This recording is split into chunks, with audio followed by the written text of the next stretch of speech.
Well, in this video, we'll study two important things.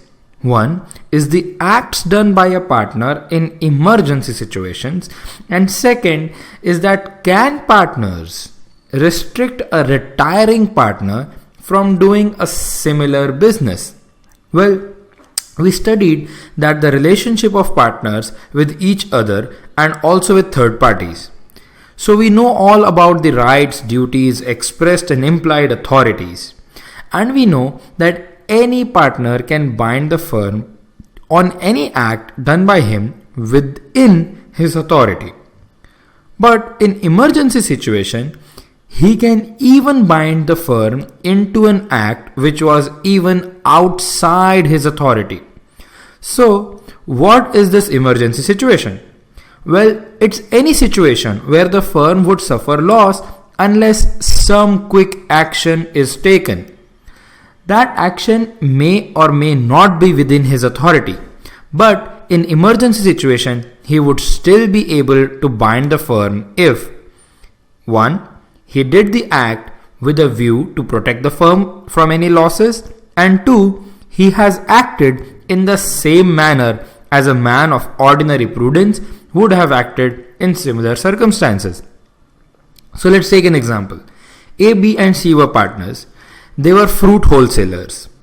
Well, A was taking a consignment from Mumbai to Delhi, which would take 4 days.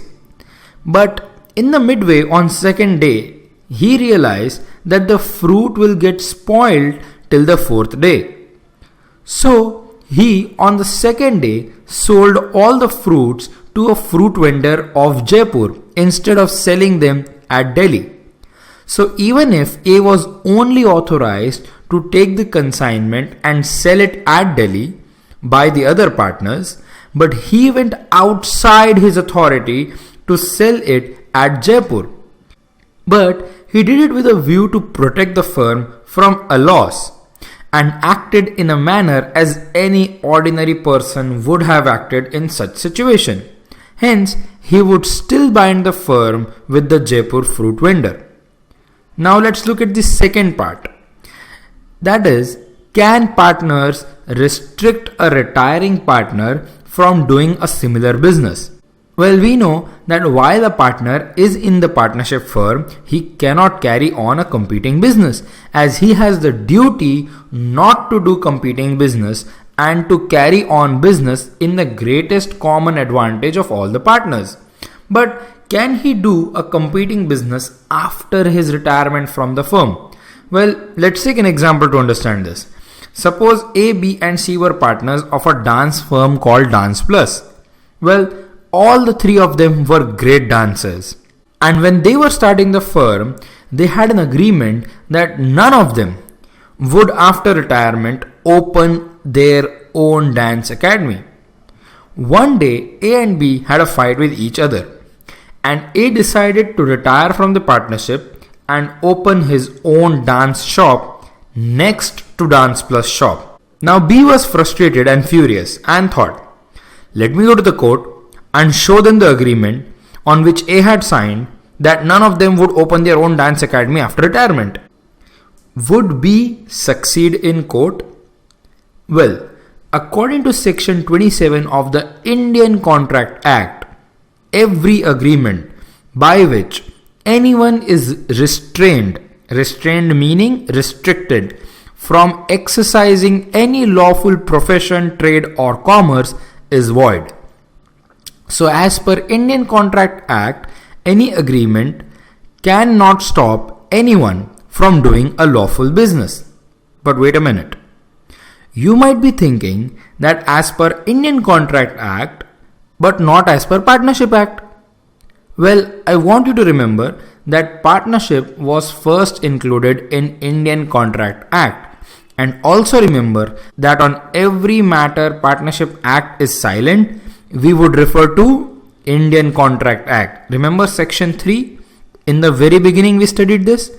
So as per section 27, B cannot stop A from opening a dance academy, but there are cases where the existing partners can restrict the outgoing partner.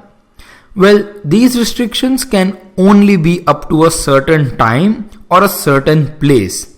Like the restriction could be valid if they agreed that, hey, on retiring, a partner should not open his own dance academy within 2 kilometers of the partnership academy.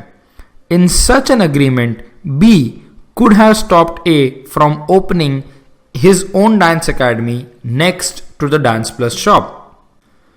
Or the restriction could have been held good if the restriction was for a certain reasonable time. Say, if the agreement said no one can open their dance academy immediately after retirement, they would have to wait for a month before they could start their own shop. So the court would only accept any agreement in respect of restraint of trade, that is restricting a partner from doing a trade, if and only if the restrictions are reasonable. And reasonable can be determined from case to case. So a retiring partner cannot be stopped from carrying on a competing business. We can stop him from using the same name of our partnership firm. So B can stop A from using the name Dance Plus for A's Academy.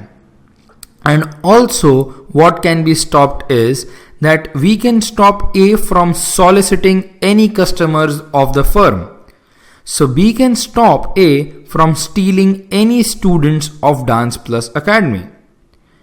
Also what can be stopped is that A cannot represent himself as a partner of Dance Plus anymore after retirement. So A cannot go outside and say, hey, I am a partner of Dance Plus, because he has already retired. He cannot say that word. So finally, to conclude, no agreement in restraint of trade holds valid unless the restraint is for reasonable time or reasonable areas, and no using the old firm's name or representing himself as still the old firm's partner, and no soliciting the clients.